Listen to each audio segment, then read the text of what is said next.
How you doing, guys? I'm good. What about you? Wales! Right. Wales! Well, That was great. That was great. Great game. Sorry. you can guess who won this game, obviously, at the... Yeah, you think who won this game? Wales! Wales! Wales! Wales! Wales! So there we go. Wales have pretty much in the quarterfinals now. Australia, for the first time in their history, are going out at the group stages. Who is Eddie Jones? Who is Eddie Jones? He's on a trip to Tokyo right now, as far as I'm aware. Well, that was the rumour before the game started, wasn't it? Eddie Jones is going to be on his way to Japan, or he's interviewed for the job there. He's going to be doing a press conference shortly, which I'm going to go inside for. But these are my instant thoughts after Wales is If you're Welsh, this doesn't happen to us. Come on.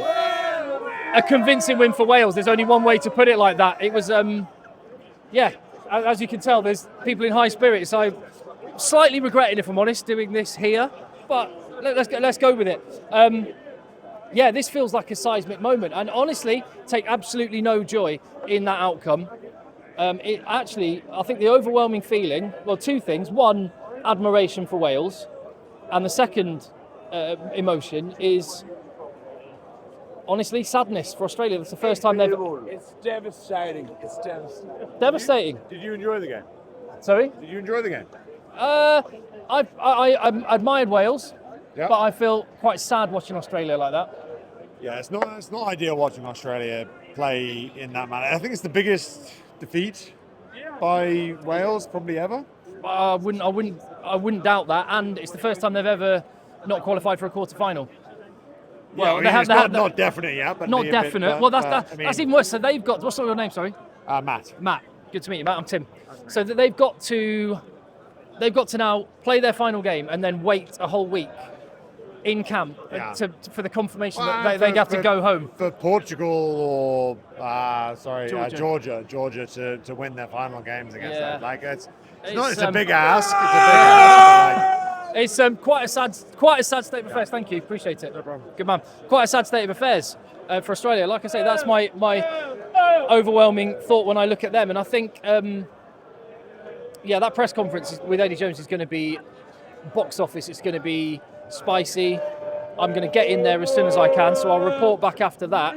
But yeah, like I say, congratulations. Enjoy it. Maybe see you in the quarters. Let me flip the script and talk about Wales. They were absolutely outstanding. They managed the game so well. And when Dan Biggar went off and it was tight, you wondered, actually, this could not go Wales' way. Australia weathered that early storm and then started to look quite good. Got themselves back in the game. But Gareth Anscombe, fair play, he had an absolutely stonking day at the office. Penalty kicks, drop goals, tactical kicking, putting his team away. So Warren Gatland was vindicated in that selection. And if anything happens to Gareth Anscombe, Wales now know they've got Jack Morgan as a backup 10.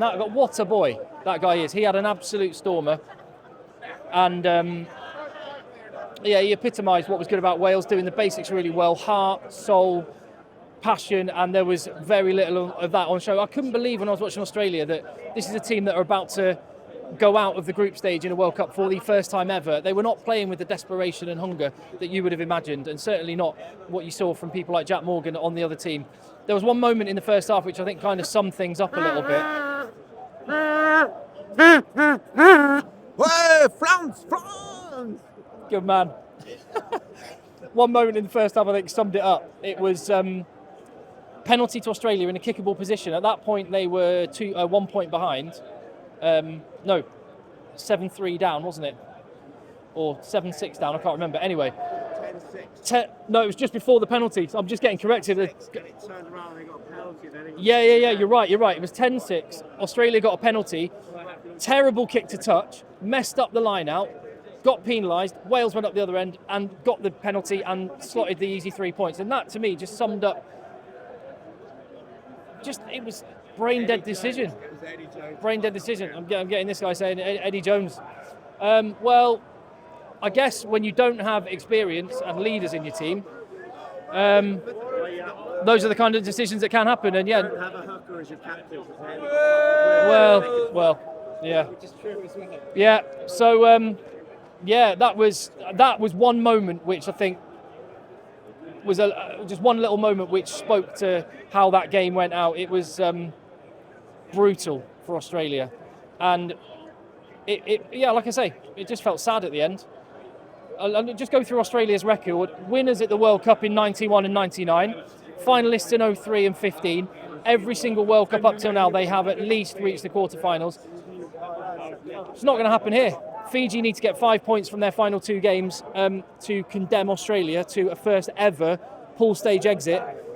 And yeah, I mean, actually, when you think about the context of, good man, appreciate it. When you think about the state of rugby in Australia, the fact it's fighting for any airtime, participation dropping, cannot compete, I just worry that it's going to lead to apathy. This is one of the proudest rugby nations on earth, and they're struggling. But again, I want to flip the script and talk about Wales, because they look like a semi-final team, didn't they? You're playing the way they did tonight with those rugby smarts, the top 2 inches, doing the basics really well, and having a little bit of class on top. Guys like Josh Adams still got wheels, hasn't he? They look like a semi-final team, and Warren Gatland's done it again. He's done what Eddie Jones hasn't done. And that's one of the big comparisons I would make when I look at the 2 teams. Look at the Welsh team. Yes, they brought a lot of youngsters in. Yes, Warren Gatland was experimenting, but when it came to it, they went Dan Biggar. They went George North. They went Liam Williams. They went Josh Adams. They went Taulupe Faletau. Guys that have been there, done it, proven pedigree, British and Irish Lions among them. And that counts when you play at a Rugby World Cup. And I don't know if this is part of some long-term plan from Eddie Jones, but it's backfired big time.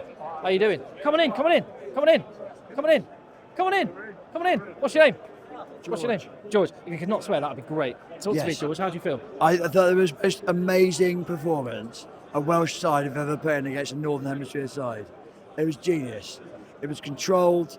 They executed when they got the 22. They took the points. They didn't screw up. Amazing. I was seriously impressed. And Jack Morgan, talk to me about him. I think he's a phenomenal captain. He's come in.